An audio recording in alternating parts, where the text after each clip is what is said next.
शुद्ध करने का और कोई उपाय नहीं। शरीर को शुद्ध करने के अनेक उपाय इस संसार में हैं, लेकिन मन को शुद्ध करने का केवल यदि कोई उपाय है तो वह भगवान की कथा है। और जब तक हमारा मन शुद्ध ना होगा तब तक भगवान की प्राप्ति नहीं हो सकती। मनः शुद्धि विहीना नाम, जिसका मन शुद्ध नहीं है, जिसकी मन में मैल है, वह भगवान को प्राप्त नहीं कर सकता। भगवान को वही प्राप्त करता है जिसका मन निर्मल हो। निर्मल मन जन सो मोहि पावा, निर्मल मन जन सो मोहि पावा, मोहि कपट छल छिद्र न भावा। भगवान को निर्मल मन पसंद है, और यदि मन को निर्मल करना है तो भगवान की कथा ही मन को निर्मल कर देती है। और यह कथा कब प्राप्त होती है? का जन्मांतरे भवेत पुण्यम तदा भागवतम लभेत। कोटि जन्म के पुण्य का जब उदय होता है तब मनुष्य को श्रीमद् भागवत की कथा श्रवण करने का अवसर प्राप्त होता है। महाराज परीक्षित जिस समय इस कथा को श्रवण कर रहे थे तभी स्वर्ग से देवता लोग अमृत का कलश लेकर आए और सुखम नत्वा वदन सर्वे स्वाकारि कुशला सुरा।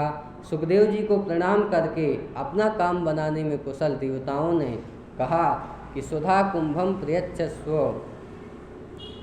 गृहीत्वैव सुधामिमाम। हे सुखदेव जी, यह स्वर्ग का अमृत आप लोग रख लीजिए और कथामृत हमें प्रदान कर दीजिए।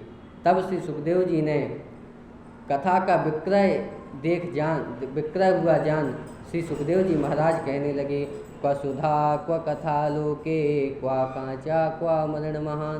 कहाँ तुम्हारा कांच और कहाँ ये कथा मणि।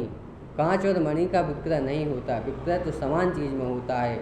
इसलिए ब्रह्म रातो विचार एवं, सुखदेव जी ने विचार करके इस देवताओं की हंसी उड़ाई, उनको भगा दिया। अभक्तास्तास्य विज्ञायो नाद दौसा कथामृतम। अभक्त जानकर उन्होंने कथा का दान नहीं किया। इतनी दुर्लभ श्रीमद् भागवत की कथा है जो व्यास जी की कृपा से, भगवान की कृपा से हमें सुलभ में प्राप्त हो रही है। महाराज परीक्षित ने 7 दिन इस कथा को श्रवण किया और श्रवण करने के बाद 7वें दिन उनकी मुक्ति हो गई। यह देखकर देवताओं को आश्चर्य हुआ। ब्रह्मा जी के पास सभी लोग गए और ब्रह्मा जी से यह निवेदन किया कि श्रीमद् भागवत की वजह से परीक्षित जी को मुक्ति मिल गई, इतनी पावर इसमें है। तब श्री ब्रह्मा जी ने तराजू में एक तरफ अन्य साधनों को रखा, धर्म अर्थ काम मोक्ष सबको रखा, और दूसरी ओर श्रीमद् भागवत को रखा। तो श्रीमद् भागवत का पलड़ा भारी पड़ा, क्योंकि लघु निन्यानि जातानि गौरवेण इदम महत्। इसकी महिमा को जानकर सबको परम विस्मय हुआ। श्रीमेनुरे भगवत रूपम शास्त्रम भागवतम कलौ पठना श्रवणा सद्यो वैकुंठ फलदायकम। यह श्रीमद् भागवत की कथा वैकुंठ को प्रदान करने वाली है, जो आज हमें सुलभ में प्राप्त हो रही है। शौनक जी ने पूछा कि यह कथा सबसे पहले मतलब किसने श्रवण की और इस कथा को किसने श्रवण किया। तब श्री शौनक जी सूत जी कहते हैं, अत्रते कीर्तिष्यामि भक्ति युक्तम कथानकम सुखेन मम यत्रोक्तम दहा शिष्यम विचार्य च। अब मैं आपको वह कथा सुनाता हूँ जब श्री नारद जी ने सनत कुमारों से जिस कथा को श्रवण किया था।